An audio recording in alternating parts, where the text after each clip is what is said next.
Հանուն Հոր և Որդվո և Օգնուին Սրբո ամեն։ Բարի չորեքշաբթի, առաջին չորեքշաբթի Պենտեկոստեյեն ետք կշարունակենք մեր մխիթարյանագիտական դասախոսությունները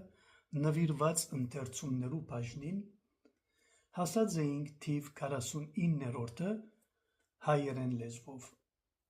Միշտ որպես առարգա ունենալով անգլիացի գրագետ Գրեհեմ Գրինի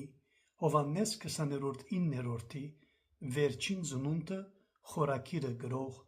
գործը։ Ուրեմն ներկայացուցել էինք հեղինակի կողմէ շարադրված գիրքին ճակատը, ապա անցած համառոտ ցոնին և երկար հառաչապանին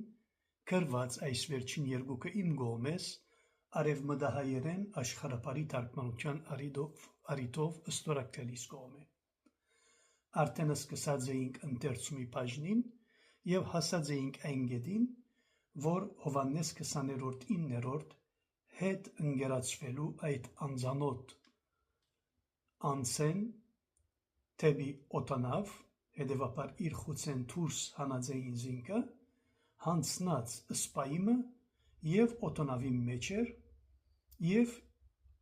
այժմ պիտի հասներ այն տեղը, ուր ժամադրված էր, և այն օդանավը, փառավոր օդանավը, անձնական օդանավն էր զորավարին, որ միացյալ այս նոր աշխարհի ընդհանուր պատասխանատու և կազմակերպողը, համակարգողը և գերբովմը դերն ու տիրականն էր այս բոլոր դրությամբ։ Սպասավորին ձայնը զինք արթնցուց. «Ապահովության կոդին, բարոն, ժամանումը նախատեսված է 5 վայրկյանեն»։ Ուրիշ սպամը զինք կսպասեր փոքր սանդուղքներուն ներքևը և զինք առաջնորդեց դեպի մեծ ինքնաշարժը։ Հանդիսավորությունը, քաղաքավարությունը, ջոխությունը կխթանային ծածկված հիշատակները։ Հիմա զարմանք չէր զգար։ Այնպես էր, որպես թե ապրած ըլլար արդեն այս բոլորը շատ տարիներ առաջ։ Մեքենայաբար ձեռքին արարք մը դրոշմեց, որպես անոր որ ուզեր պաշտպանվիլ, և իր շրթներեն նախադասություն մը սբրտեցավ.